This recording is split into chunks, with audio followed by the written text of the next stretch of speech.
I was 18 years old when I got married.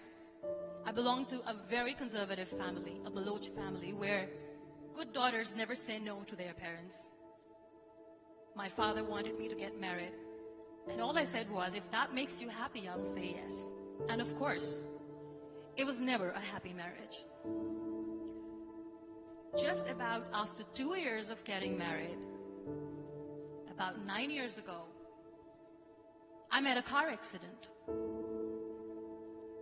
Somehow my husband fell asleep and the car fell in the ditch. He managed to jump out, saved himself. I'm happy for him. But I stayed inside the car and I sustained a lot of injuries. The list is a bit long. Radius ulna of my right arm were fractured. The wrist was fractured. Shoulder bone and collarbone were fractured. My whole rib cage got fractured. But that injury that changed me and my life completely was the spine injury. Many people came to rescue. They gave me CPR. They dragged me out of the car.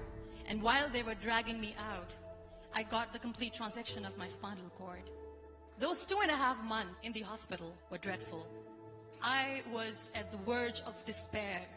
One day, doctor came to me and he said, well, I heard that you wanted to be an artist, but you ended up being a housewife. I have a bad news for you. You won't be able to paint again. Next day, doctor came to me and said, your spine injury is so bad, you won't be able to walk again. I took a deep breath and I said, it's all right. Next day, doctor came to me and said, because of your spine injury and the fixation that you have in your back, you won't be able to give birth to a child again. That day, I was devastated. I started to question my existence. Why am I even alive? So what kept me going was, one day I asked my brothers, I know I have a deformed hand, but I'm tired of looking at these white walls in the hospital and wearing these white scrubs. Bring me some colors, bring me some small canvas. I want to paint. So the very first painting I made was on my deathbed, where I painted for the very first time. What an amazing therapy it was. Without uttering a single word, I could paint my heart out. I could share my story. People used to come and say, what lovely painting. So much color. Nobody could see the grief in it. Only I could. And that day I decided that I'm going to live life for myself. I am not going to be that perfect person for someone. I am just going to take this moment and I will make it perfect for myself. That I'm going to fight my fears. So I wrote down one by one all those fears. And I decided that I'm going to overcome these fears one at a time. You know what was my biggest fear? Divorce. But the day I decided that this is nothing but my fear, I liberated myself by setting him free. And I made myself emotionally so strong that the day I got the news that he's getting married, I sent him a text that I'm so happy for you and I wish you all the best. And he knows that I pray for him today. Number 2 was, I won't be able to be a mother again. And that was quite devastating for me. But then I realized there are so many children in the world, all they want is acceptance. So there is no point of crying, just go and adopt one. And that's what I did.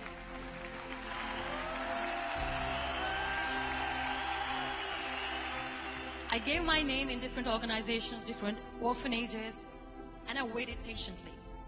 2 years later, I got this call from a very small city in Pakistan. I got a call and they said, are you Muniba Mazari? There is a baby boy and would you like to adopt? I could literally feel the labor pain. I said, yes, yes, I am going to adopt him. I am coming to take him home. And that day, I was 2 days old, and today he's 6.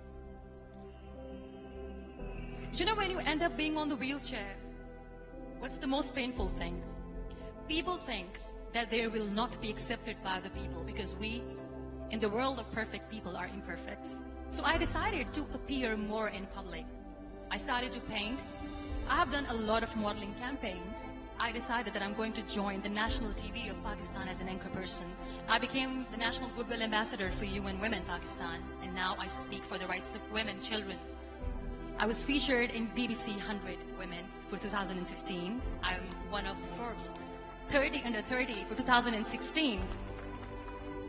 So when you accept yourself the way you are, the world recognizes you. It all starts from within. We have this amazing fantasy about life. This is how things should work. This is my plan. It should go as per my plan. If that doesn't happen, we give up. I never wanted to be on the wheelchair. Never thought of being on the wheelchair. This life is a test and a trial, and tests are never supposed to be easy. So when you're expecting ease from life, and life gives you lemons, then you make the lemonade, and then do not blame life for that. It is okay to be scared. It is okay to cry. Everything is okay, but giving up should not be an option. They always say that failure is not an option.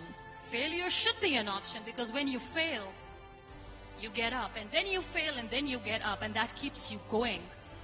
Embrace each and every breath that you are taking. Celebrate your life. Live it.